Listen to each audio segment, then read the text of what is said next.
I'm here at Offshore Europe. I've got with Rob James, who's Regional Director with Oil Spill Response. Rob, thank you very much for joining us today here at Offshore Europe. Can you tell us a few details of what your company does, Oil Spill Response? What exactly is the nature of the business? Okay, the giveaway really is in the title. We're a fairly unique company as far as we're owned by industry, for industry, so 46 shareholders, all of the oil majors and through the whole range of different oil companies, upstream, downstream, trading companies. And our business is about efficient and effective oil spill preparedness and response on a global basis. And how aware do companies need to be be prepared for a potential oil spill anywhere across the world? I think that's always the challenge. It's keeping up that level of awareness across the companies. Within the head offices, there's a huge commitment to it. Out in the field, yes, there's still a commitment, but not always the time to spend on it. And part of what we do is act as the conscience of the companies going around the world, reminding them of what they need to do so that they are prepared in the event of an oil spill. There are obviously many aging platforms all over the world with the way oil and gas industry is, Rob. I mean, is that something that companies need to take heed of in the future, that the fact that with aging structures becomes perhaps potentially more problems? Certainly aging infrastructure presents a risk for people, there's no doubt about that. The companies are well aware of that, and even in this world of $50 oil, we're seeing still a continued commitment to investment in oil spill preparedness and response from those members.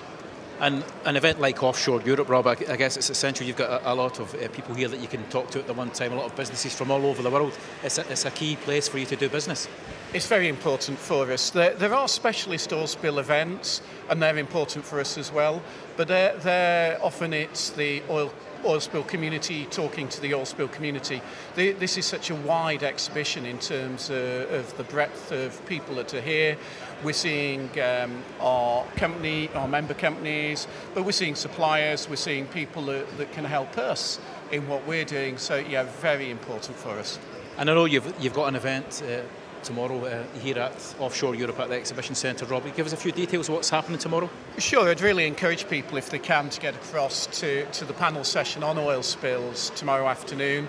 That's being chaired by John Lay from ExxonMobil, who's also our company chairman. And that's going to look at all of the work really that's been done post Macondo and Montara by the oil industry to improve preparedness and response. And so we'll give an insight as to really the up-to-date thinking, the best practice around the world, good practice around the world in oil spill preparedness and response. And it'd be well worth a visit, I think. And you mentioned obviously the downturn at the moment, Rob. I mean, how important is it that companies, although if cash flow is a problem, that they still have to focus on the fact that preparedness is so important?